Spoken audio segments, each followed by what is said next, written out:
Là, on est dans la zone du Mbundu, dans la région de Tambacounda, dans la forêt classée du Diambour, et puis dans toutes les forêts autour, et la brousse. Et depuis 3 jours, tout ce qu'on voit, c'est ça.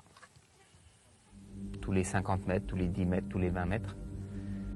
Et alors, les gens, ils coupent 2 espèces d'arbres, et qui sont des essences précieuses, quoi. Et là, c'est à l'échelle industrielle que ça se passe. C'est pas un arbre une fois de temps en temps, c'est à l'échelle industrielle. C'est les dernières zones boisées du Sénégal, hein. Pourquoi l'exploitation est là? C'est parce que partout, plus au nord, il n'y a plus d'arbres. C'est fini, là-bas, on a déjà fini les arbres de ce côté-là. Et là, on assiste au dernier grand massacre des forêts sénégalaises. Ces forêts, elles préservent le climat, la vie sauvage et elles apportent aussi des ressources vitales aux populations. En 60 ans, le Sénégal a perdu près de 60% de sa superficie forestière. Et après la Casamance, c'est au tour de la zone du Boundou, à l'est du pays, d'être victime d'une déforestation illégale et massive depuis maintenant 2 ans. Alors, pour quelles raisons ces essences précieuses sont-elles coupées illégalement dans les forêts classées? À qui profite ce crime environnemental? Comment arrêter ce massacre à la tronçonneuse? Eh bien, c'est ce que nous allons tenter de comprendre et de découvrir dans ce documentaire.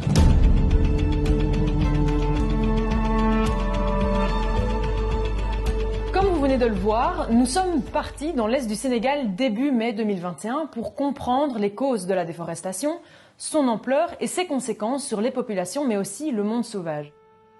Ce qu'il faut savoir, c'est que le Boundou est un des derniers refuges de la vie sauvage au Sénégal. Il est en effet relié au grand parc national de Niokolo-Koba, où y vivent des centaines d'espèces d'oiseaux et de mammifères.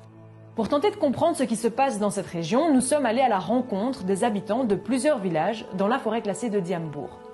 Pour nous y rendre, nous avons emprunté une piste de 40 km depuis la Nationale 7 qui nous a conduit jusqu'à la commune de Goumbayel. Parmi les villages qui constituent cette commune, celui de Gourel ressemble au village d'Astérix où le chef Omar Thiam s'oppose envers et contre tout à l'envahisseur.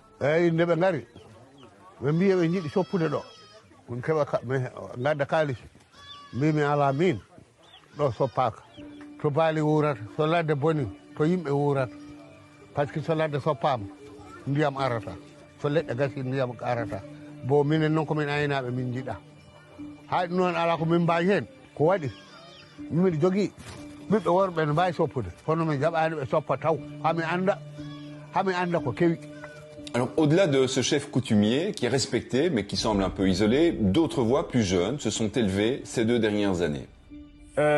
Comme wa wi de entre bundon ñallangal ko yaltata e camion noga e camion no yalta ñande fof noga e camion no yalta ɗum vraiment minen kay komin wi awa eɓe wonde awa e gouvernement o par ce que minen min haaɓi hen ha joni min ronki vraiment ladde amen nde boni hay sa yi ladde nde ne suuma ko kamɓe woni sunnude ladde nde fof suumi.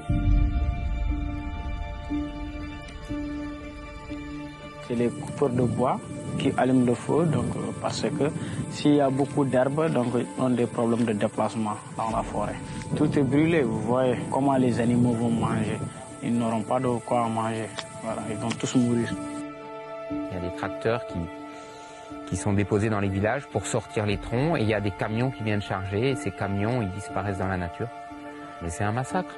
C'est fini quoi, c'est la fin des dîmes et des veines dans cette zone du Boundou quoi. Si rien n'est fait très vite, c'est la fin.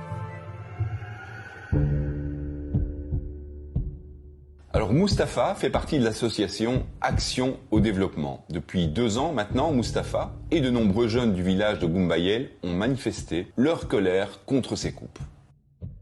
Donc on a parcouru toute la forêt, on a filmé ça, on a amené ça jusqu'au gouverneur de Tamba. Il nous a même dit donc qu'il ne sait pas que ça se passait ici.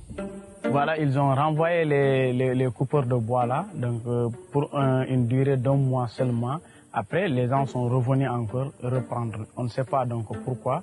Donc, s'ils sont complices avec l'État ou pas. L'autorisation vient donc du ministère. Donc, c'est ça qu'ils nous ont dit. Voilà.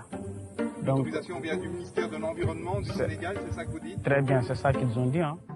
Alors pour tenter de comprendre ce que les pouvoirs publics sénégalais autorisent ou non, nous avons notamment observé les allées et venues des camions qui stationnent devant l'antenne du service des eaux et forêts à Goumbayel. Il faut savoir que ces camions étaient présents les matins après avoir vraisemblablement chargé du bois pendant la nuit. En période de fin de Ramadan, les agents des eaux et forêts n'étaient pas disponibles pour nous recevoir. L'un d'eux a toutefois accepté de répondre à nos questions par téléphone lorsque nous circulions en voiture. Et sa première réponse ne manquera pas de nous étonner. Tout bois mort, hein, si c'est du bois mort,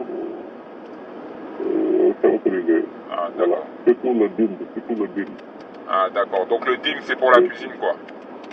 Ouais, le dîme, c'est vraiment pour la cuisine, ouais.